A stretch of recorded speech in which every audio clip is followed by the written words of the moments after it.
You know, if you've ever felt that modern dating is this confusing, frustrating, and, let's be honest, sometimes completely absurd game, you're not wrong.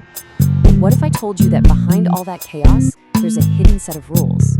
Well, today, we're gonna pull back the curtain and uncover them. All right, let's just dive right into this whole world of modern dating. We're talking about the apps, the swipes, the prompts, and all the powerful psychological forces that are shaping every single interaction you have on them.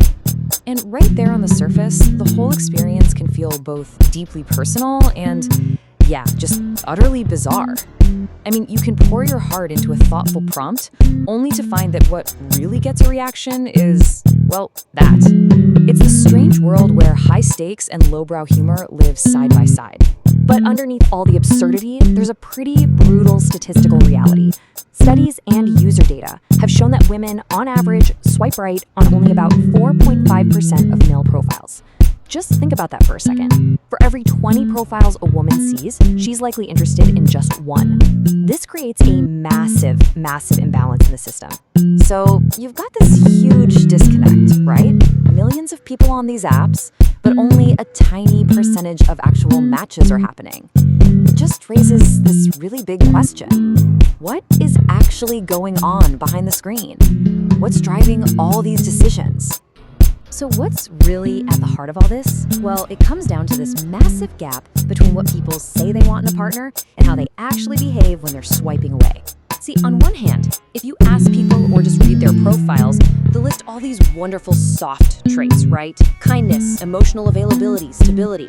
But when researchers look at the actual swiping data, what people's actions reveal, a totally different picture emerges. The choices people make overwhelmingly favor traits like high social status and, physical dominance. So, are people just lying? Not exactly. This is a classic case of what psychologists call social desirability bias. Publicly, we all want to present this virtuous, thoughtful version of ourselves. But privately, when you're in that rapid-fire swipe mode, it's our more primal instinctive brain that takes over. And honestly, just knowing this bias exists can be a superpower. It lets you craft your profile not just for what you think someone wants to hear, but for what will actually grab their attention. So here's the crucial point. When you're on a dating app, you are essentially running ancient, evolutionary software on the very modern hardware of your smartphone.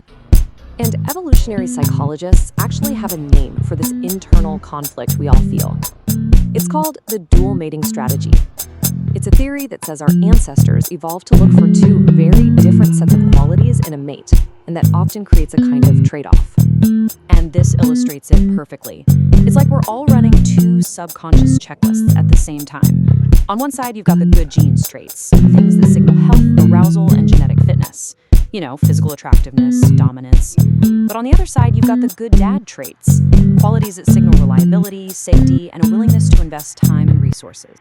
Okay, so let's shift gears and talk about the game's designers, because we need to see how all this psychology gets built right into the apps themselves. These platforms aren't just passive observers here. They are very active participants. And here's the thing, the most successful apps, they don't just know about this internal conflict we have between good genes and good dad.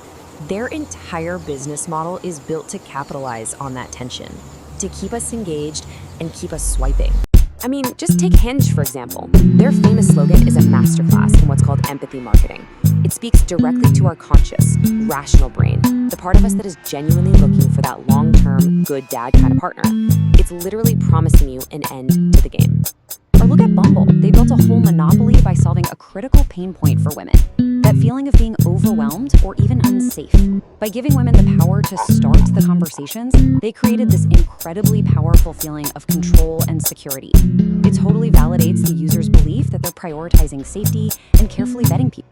And this one core feature creates what's known in the business world as a flywheel. It's this self-reinforcing loop that just builds and builds momentum. So here's how it works for Bumble. That promise of safety attracts more women to the app.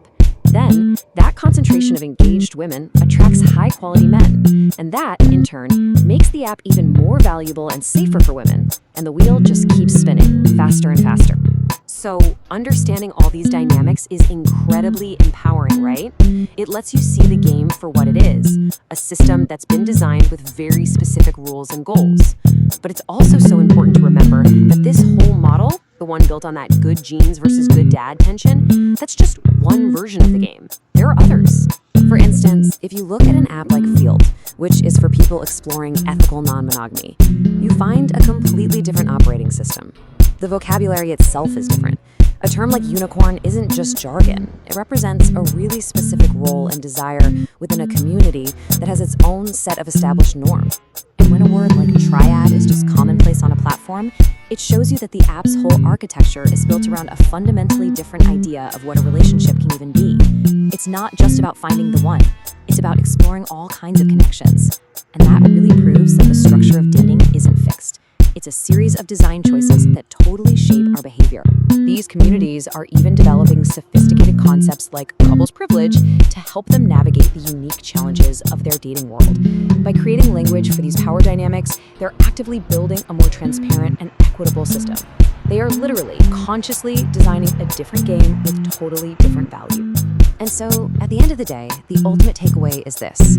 Modern dating is a game, yes, but it's not just one game. There are many.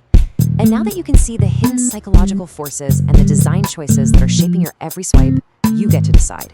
You get to decide which game you want to play, how you want to play it, and, most importantly, what your own rules for winning really are.